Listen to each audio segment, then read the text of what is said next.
Hi, everybody. Welcome to episode 33 of In My Plant-Based Kitchen. I am Emma Levez-Laroque. I am a registered holistic nutritionist and a certified plant-based chef. And today is the day of the week that I invite you into my kitchen to talk about all things plant-based, recipes, nutrition, and inspiration. Before we get started today, I am going to ask you to hit the like and the subscribe buttons if you are enjoying my videos.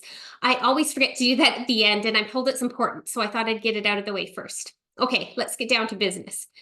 In episode 32, we started talking about nutrition for a healthy gut or a healthy microbiome. We talked about what the microbiome is, why what we eat affects the health of our microbiome, and why that matters.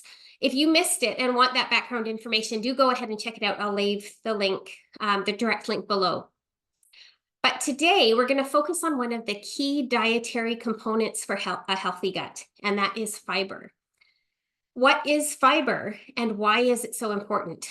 I feel like fiber is something that we hear a lot about. It's not some mystery word to anybody. But in my experience, people are still very confused about what it is, what it does for us, and why it's important, and where they're getting it from. And it is incredibly important. The fact is that most people who are eating a standard North American diet are not getting nearly enough of it. We hear so much, the big joke, right, as vegans is, where are you getting your protein? But the real question is actually, where are you getting your fiber? So let's talk a little bit about that.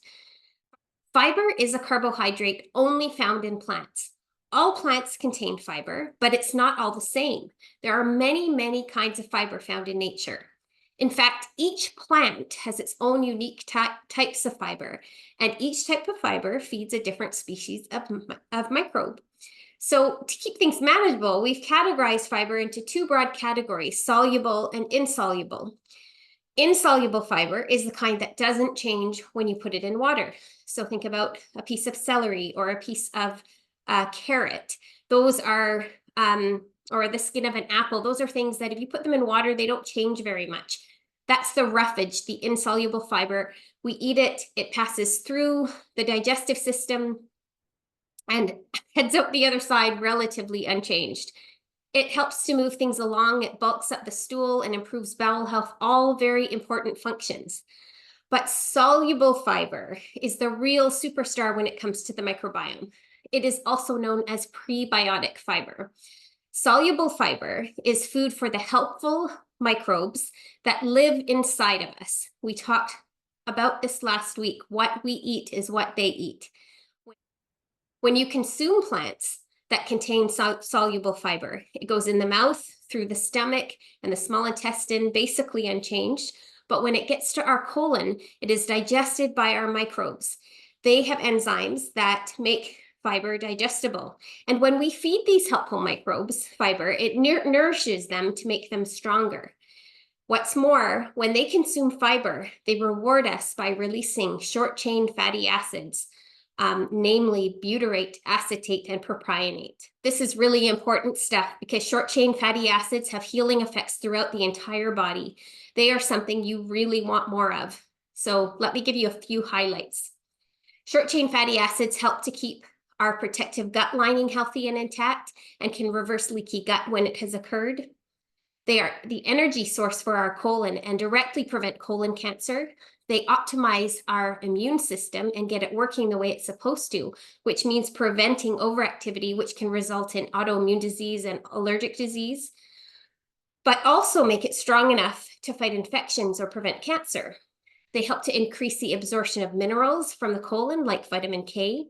They have anti-inflammatory and anti-carcinogenic properties. They help to improve learning and memory. They help to reduce brain fog. They reduce the production of potentially harmful compounds such as bile acids and ammonia. And they can help prevent and reverse type 2 diabetes by improving how insulin functions in our body.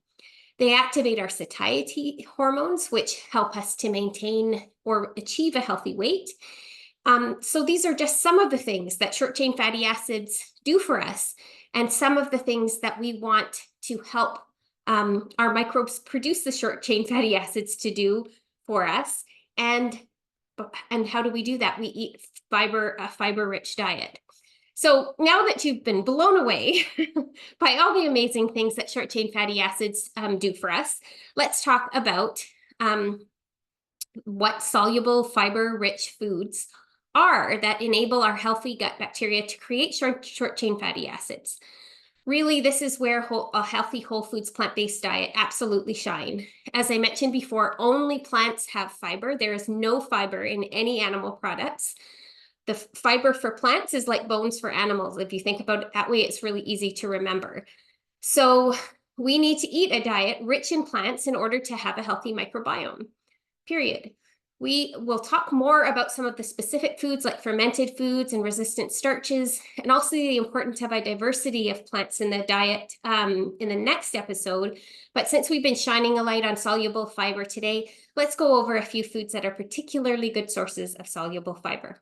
This is a very easy one because all fruits, vegetables, whole grains, and legumes contain, and nuts and seeds as well, contain some soluble fiber, but certain foods, things like beans and lentils, so the legume family, really rich fiber foods. Grains like oats and quinoa, cruciferous veggies like cauliflower, broccoli, Brussels sprouts, fruits like berries, avocados, apples, and seeds like flax and chia are some of the key superstars. I've talked before about how helpful smoothies can be when you're trying to get more fruits and veggies into your diet, and even beans, if you're a little bit willing to be a little bit brave and creative. So today I thought I would share a recipe that will help to level your smoothie game up and include even more fiber-rich foods. Smoothie bowls are so fun to make. Kids love decorating them, kids of all ages, and they somehow seem more like a meal, I think, to me and to other people that I've shared them with. So they're great for breakfast or lunch. So today we are going to make a smoothie bowl based on a simple berry smoothie, and then we're going to fill it with all kinds of fiber-rich additives and make it a really yummy, healthy meal. So we're going to start by making a simple berry smoothie. You can use really any liquid. Smoothies are so adaptable, so don't necessarily go out and buy the things that I am sharing with you in this smoothie, but it's just one example. And I love the smoothie because it turns bright purple, and color is a really helpful thing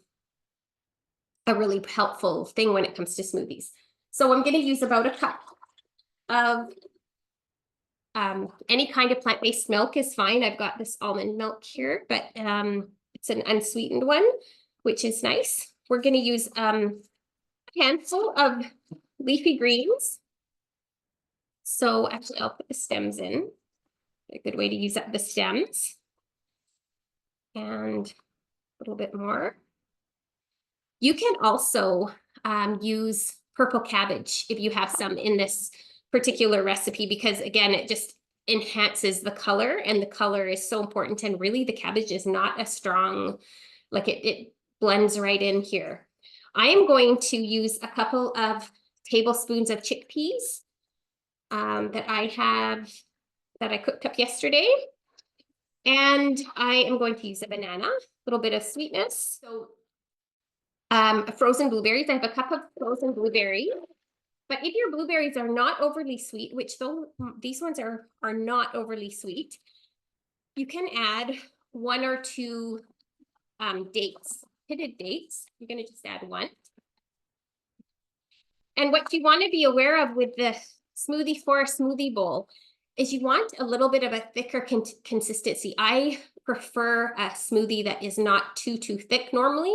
So for the smoothie bowls, I tend to make them a little bit thicker just because then they hold the bulk of the food that we're going to put on top of it. So I think we've got everything. We've got our almond milk, our handful of greens, our banana, our blueberries, our chickpeas, and our date. And we're going to just go ahead and blend it all up. Okay, so I've got a nice smooth smoothie. And it's a little bit thin, but I think I'm just going to go with it. You could definitely thicken this up just a little bit if you wanted to. Got a nice blue-purple color going on. And here comes the fun part. So now I'll leave the recipe in my newsletter if you or I send out the recipe with the newsletter if you would like to check it out. And that will have a bunch of suggestions for things that you can add.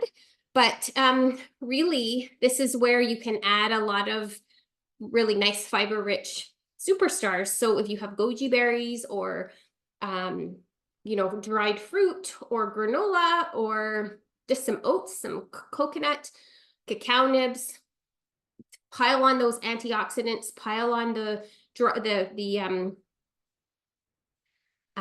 fresh fruit as well. I love putting apples in this, and apples are a great source of soluble fiber.